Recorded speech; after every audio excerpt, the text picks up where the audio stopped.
The Pope was a ghost, a spectre haunting the halls of the Vatican. His presence, once a beacon of unwavering faith, had faded into an unsettling silence.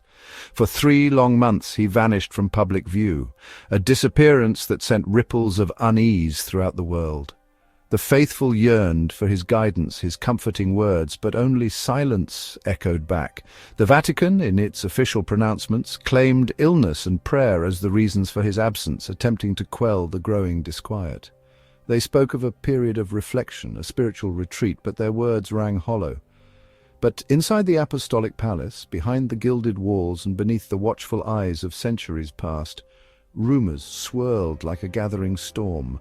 The Pope was dying, his mind gone, lost in the labyrinth of his own thoughts, a prisoner not of iron bars but of his own failing body, confined to his chambers. Power abhors a vacuum, and in the absence of a strong hand the vultures began to circle. Cardinals who resented his rule, chafed under his reforms, and longed for the old ways, began to plot their ascent, their ambitions fueled by the perceived weakness at the heart of the Church. Cardinal Valerio, a man of considerable influence and unwavering conviction, hosted secret dinners, gatherings cloaked in secrecy and brimming with whispered promises. He was calling for a stronger, more conservative hand to guide the Church, a return to tradition in the face of what he saw as dangerous modernism. Cardinal Moretti, a master strategist and political animal, quietly built his own network, forging alliances in the shadows, promising power and influence to those who would support his claim. He was meticulously preparing for a conclave he believed imminent, a papal election that would determine the future of the Catholic Church. They weren't just waiting for the Pope's end. They were actively anticipating it, their eyes fixed on the prize.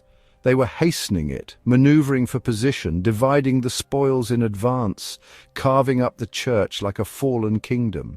The Vatican's machinery slowed to a crawl, its gears grinding under the weight of uncertainty and intrigue. The air was thick with conspiracy, heavy with unspoken desires and simmering resentments. The world sensed the shift, the subtle tremor beneath the surface of the Holy See. News anchors speculated on the Pope's condition. Diplomatic meetings were held behind closed doors, and world leaders sent thinly veiled farewells, preparing for the inevitable. And the faithful prayed with growing anxiety, their rosaries clutched tight, their hearts filled with a mixture of hope and dread. Who led the Church now in this time of crisis and uncertainty? Who was truly in control of the Vatican as factions vied for power and influence? The Pope's enemies, blinded by their ambition and consumed by their own agendas, believed victory was certain, within their grasp. They had only to wait for the final bell to toll, for the death knell to signal the end of his reign. But in their haste and their arrogance, they forgot one crucial thing. The man they sought to replace, the shepherd they believed was lost, was a fighter, a survivor, a force to be reckoned with. The quietest moments are often the calm before the storm, the deceptive stillness that precedes a tempestuous upheaval. In the shadows, alliances shifted like sand, loyalties were bought and sold, and the very foundations of the Vatican began to tremble. And the old lion's silence, his apparent weakness, was tragically mistaken for surrender, a fatal miscalculation. The Vatican, once a fortress of unity, a symbol of unwavering faith and divine authority, became a battlefield of ambition, a stage for a ruthless power struggle that threatened to tear it apart from within. The Pope's allies were isolated, their voices silenced, dismissed as relics of a bygone era, their warnings unheeded.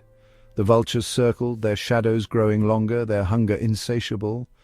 But the story was not yet over, the final chapter unwritten. The storm was coming, and it would test the very foundations of the Church. July 18th, 2025. A date etched in the annals of the Vatican, a day that would redefine the papacy. The day began like any other in the Vatican, with the Swiss guards performing their duties and a sense of quiet anticipation hanging in the air. The sun cast long shadows across St. Peter's Square, unaware of the seismic shift about to occur. Suddenly the loggia of the Blessings opened, its heavy doors creaking after weeks of silence. A figure in white appeared, a beacon against the morning sky, the Pope, the man whose absence had fueled speculation and whispers of a power struggle within the Church. He stood tall, not frail, defying the rumors of his failing health, his presence a silent thunderclap. a visual declaration of his unwavering authority. He didn't wave or smile. There was no warmth, no reassurance. He simply looked out, unyielding, his gaze sweeping across the vast expanse of St. Peter's Square. The crowd was stunned, a sea of faces frozen in disbelief. The rumors were shattered, the carefully constructed narratives of his weakness dissolving in the face of his imposing figure. The Pope's return was a statement. He was in command, and he would not be challenged. Inside the Vatican, panic rippled, spreading through the corridors like a shockwave. Valerio's face turned ashen, the blood drained from his cheeks as he realized the implications of this unexpected appearance. Moretti felt dread, a cold hand gripping his heart. They had miscalculated, underestimating the resilience and resolve of the man they sought to replace. The man they thought finished was back, stronger than ever, a phoenix rising from the ashes of their machinations. For 5 minutes the Pope stood as a living rebuke to his doubters, a silent testament to his enduring power. Then he turned and disappeared, retreating back into the shadows of the Vatican, leaving the world breathless, hanging on every nuance of this unexpected return. The message was clear. The Pope was back, and he was not to be trifled with. And the period of uncertainty was over, replaced by a renewed sense of order and control. The power vacuum had been filled, decisively and irrevocably. Cardinals dropped their schemes, their carefully laid plans crumbling before their eyes. The faithful exhaled in relief, their prayers answered, their faith reaffirmed. The Pope's silence had been strategy, not surrender, a calculated move in a high-stakes game. The Vatican's new chapter began in that moment, a chapter defined by the Pope's renewed authority. The ghost had returned to his throne, reclaiming his rightful place at the heart of the Church. The conspirators' confidence crumbled, their carefully constructed house of cards collapsing around them. The world watched, knowing everything had changed, the old order disrupted, a new era dawning. The Pope's enemies realized too late. Their moment had passed, their opportunity lost. The game was his to play, and he had just made his most decisive move. The balance of power had shifted in 5 silent minutes, a testament to the enduring strength of the papacy. The storm had broken, leaving behind a landscape forever altered. That afternoon, the hammer fell. An apostolic constitution, Unitatis Custos, arrived at every Vatican office. It was direct, uncompromising, and devastating. First, every cardinal must retake the oath of fidelity, publicly before the Pope, broadcast worldwide. No more shadows, loyalty or ruin. Second, Cardinal Lorenzo, long absent, was named Vicar General for the governance of the Roman Curia, second only to the Pope. The Pope's most trusted ally was now his enforcer. Third, a new tribunal for the promotion of unity, empowered to investigate and punish division with secret judges and no appeals. The message was unmistakable. The time for whispers was over. The Pope had returned with a sword. Obedience was no longer optional. The Vatican's old order was shattered. Judgment had begun. The public oath sent shockwaves, a ripple effect that spread far beyond the Vatican walls. It was a calculated move designed to destabilize the rebellious cardinals and solidify the Pope's authority through the rebellious cardinals. The tension was palpable, the stakes impossibly high. Each man knew the weight of his decision, the potential consequences of defiance. To swear it now was to admit defeat, to concede that their carefully laid plans had crumbled, that their challenge to the Pope's power had failed. To refuse was open rebellion and excommunication, a fate that would not only strip them of their power but also cast them out into the cold, unforgiving wilderness of the Church. The Pope had cornered them, backed them into an inescapable trap, leaving them with no room to maneuver. Humiliation or annihilation, complete and utter destruction of their reputations, their influence, their very selves within the Church. Valerio raged in private, his fury a tempest confined within the walls of his opulent chambers. But fear overtook his anger. The chilling realization of the Pope's power, the potential consequences of defiance, quelled his rage. He had no choice but to kneel and lie, to swallow his pride and feign allegiance, his soul burning with resentment, a silent inferno of hatred and bitterness consuming him from within. Desperate messages flew between conspirators, a flurry of frantic communication as they sought a way out of their predicament. But hope was gone. The light of rebellion had been extinguished, leaving only darkness and despair in its wake. The Pope's move was political theatre at its finest, a carefully orchestrated performance designed to project an image of unwavering unity. The world would see unity, a seamless display of loyalty and obedience to the Holy See. Only insiders would know the truth, the bitter reality of coercion and suppressed dissent that lay beneath the surface. The smiles would be false, masks concealing the true emotions of fear, resentment, and betrayal. The pledges hollow, devoid of genuine conviction, mere words uttered under duress, enforced by fear. The ever-present threat of excommunication, of losing everything, ensured compliance. The oath was not a bridge, a genuine attempt at reconciliation or understanding. It was a cage. A gilded cage, perhaps, but a cage nonetheless, trapping the Cardinals within the Pope's control. The Pope seized the narrative, dictating the terms of the conflict and shaping the perception of the world, forcing his enemies to play their part, casting them as unwilling actors in his grand spectacle of power. The Vatican's divisions were masked, the deep-seated conflicts and rivalries hidden beneath a veneer of unity. By a spectacle of loyalty, a carefully staged display of obedience designed to deceive the world. The rebels' power was broken in public, their challenge to the Pope's authority crushed before the eyes of the world. Their defeat broadcast for all to see, a clear message to anyone who dared to question the Pope's absolute rule. The Pope's strategy was ruthless and brilliant, a masterclass in political maneuvering and control.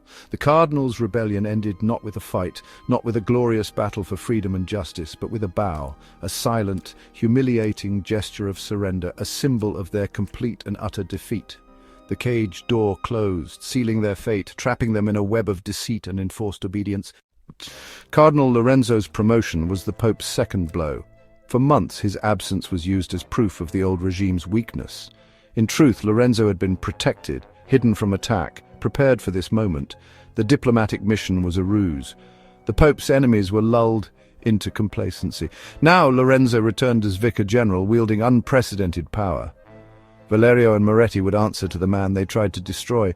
The Pope's message was clear: loyalty is rewarded.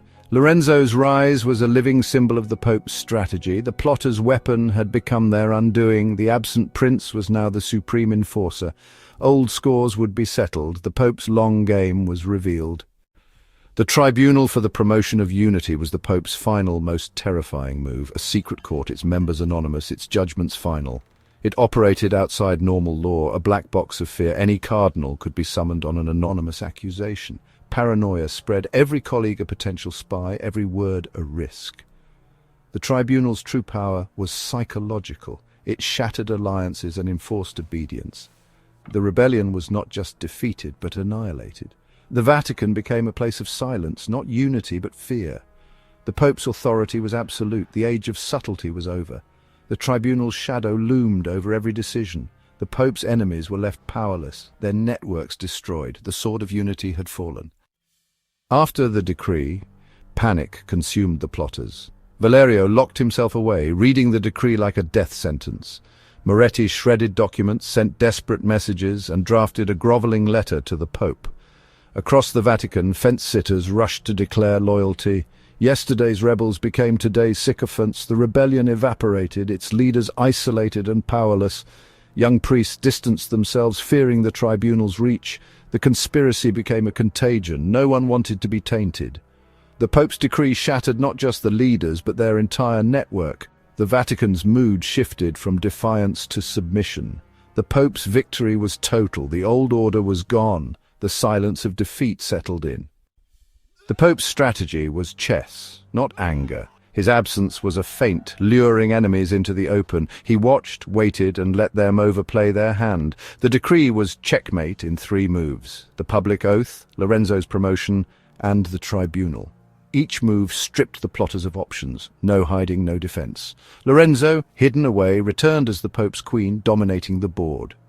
The tribunal changed the rules, making every piece vulnerable. The Pope's rivals realized too late they'd been outplayed at every turn. The master of the board had revealed himself. The game was over before they knew it. The Pope's silence had been his greatest weapon. Victory belonged to the strategist, not the schemer.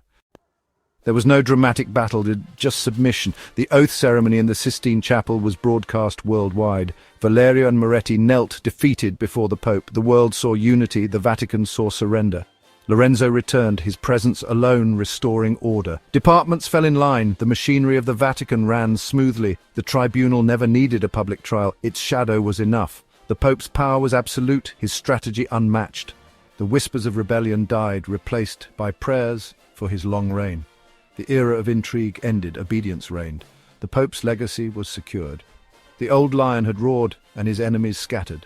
As the sun set on Rome, the Pope's victory was complete. The silence was broken, the shepherd had returned, the lion's reign had begun. Please subscribe to our channel, History Documentary Hub, for more insightful videos and intriguing content.